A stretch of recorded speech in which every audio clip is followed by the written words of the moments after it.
चल बस एक राऊंड मारून येऊ. लेखक सुहास मयेकर. वाचक स्वर डॉक्टर अदिती काळमेघ. हॅलो वहिनी आणि CCTV कॅमेरा. ए ताई वर बघ. Click click. आता काम चालू दे. Click click. आता सॉफ्ट रिफ्लेक्टर काकांच्या वर येऊ दे. मी सहकार्याला सूचना केली. काका तुम्ही इथे या. असे या पिकाच्या राशीजवळ या. ताई ही टोपली घेऊन काकांकडे चालत येताना तुमची पोज हवी. मी कॅमेरा क्लिक करीत पुढे पुढे सरकत होतो. सुप्रसिद्ध खतांच्या एका जाहिरात कॅम्पेनसाठी मी कांद्याच्या शेतातले काही शॉट्स घेत होतो. नाशिक जिल्ह्यातील कुठल्याशा गावात त्या कांद्याच्या शेतात आम्ही शूटिंगचं आयोजन केलं होतं. अर्थात तो शेतकरी जमीनदार आणि त्याचं सर्वात सुंदर कापणीला आलेलं पीक तसेच एकरानं व्यापलेलं एकूण फोटोग्राफीसाठी दिसायला भरगच्च शेत आम्ही निवडलं होतं. कांद्याने भरलेला ट्रॅक्टर, खतांच्या गोणी, प्रॉडक्टसोबत फेटा बांधलेला शेतमालक, दागिन्यानं मढलेली मालकीण असे शॉट्स घेऊन झाले होते. शेताच्या मालकाचे अमाप पिकासोबत स्वतंत्र फोटो काढून झाले होते. आता शेतात राबणाऱ्या मजुरांचे पिकासोबत काही फोटो हवे होते. हे मजूर म्हणजे बहुधा आजूबाजूच्या गावातील कष्टकरी कुटुंब होते. प्रत्येकाचं शेत बाकीच्यांनी हातभार लावून आधी एकाच्या शेतात नंतर दुसऱ्याच्या मग तिसऱ्याच्या असं राबायचं हा त्या गावचा रिवाज असावा. काही मजूर अपवाद वगळता बहुतेक सगळे सुशिक्षित होते. वातावरण मस्ती मजेचं खेळीमेळीचं होतं.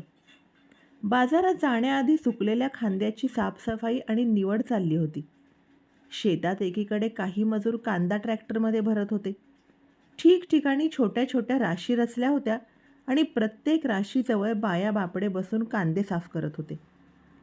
बरंचसं शूट झालं होतं. आता शेवटाकडे आलो होतो. सगळ्या वयाचे मजूर शेतात राबत होते आणि क्लिक करताना मी सूचना करत होतो. ताई असं इकडे बघा. मामी असं करा. आजी उजवा हात कांद्याच्या राशीवर. हां असा. काका हां असे सरळ बसा. आजोबा तुम्ही नुसतेच राशीजवळ उभे राहा.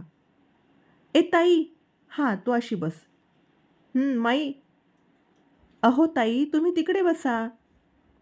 हॅलो वहिनी तुम्ही असे इकडे बसा. वहिनींनी पटकन माझ्याकडे पाहिलं. तो लूक, ती नजर, त्या नजरेने प्रचंड डिस्टर्ब केलं मला. तो हटके क्षण तिसऱ्या CCTV कॅमेऱ्याने पटकन टिपून लगेच रिप्ले केला. वा रे वा, ती हॅल्लो वहिनी काय, आम्ही ताई माई. एका वयस्कर काकींचा अनुभवी CCTV कॅमेरा. तशा सगळ्या जणी खळखळून हसल्या. हे ताई माई प्रकरण निर्व्याजपणे चालू असताना मध्येच हॅलो वहिनी हे प्रकरण कुठून घुसलं मलाही कळेच ना.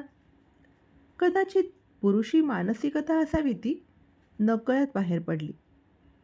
ताई म्हणताना काहीच कचरलं होतं. वहिनी म्हणत वेळ मारून नेली होती. खरंच त्या क्षणी गांगरून गेलो. ती दोघांची सैरभैर अवस्था कुठेतरी कैद झाली होती. मध्यमवयीन ती इतरांपेक्षा वेगळी होती. फोटोजेनिक होती.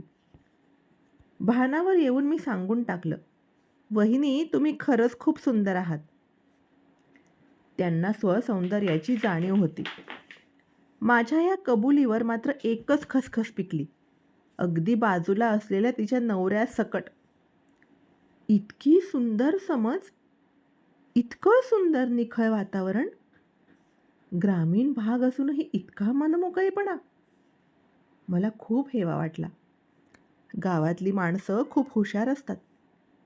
डोळ्यांच्या कोपऱ्यातून चोरून पाहणाऱ्या वहिनींना थम्सअप दाखवून मी पुढे सरकलो खरा.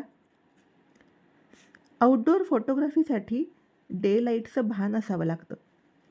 दिवस मावळेपर्यंत बरीचशी फोटोग्राफी आटोपून घेतली आणि संध्याकाळी 6-6:30ला शेतमालकाचा निरोप घेऊन आम्ही मुंबईला परतीचा मार्ग धरला.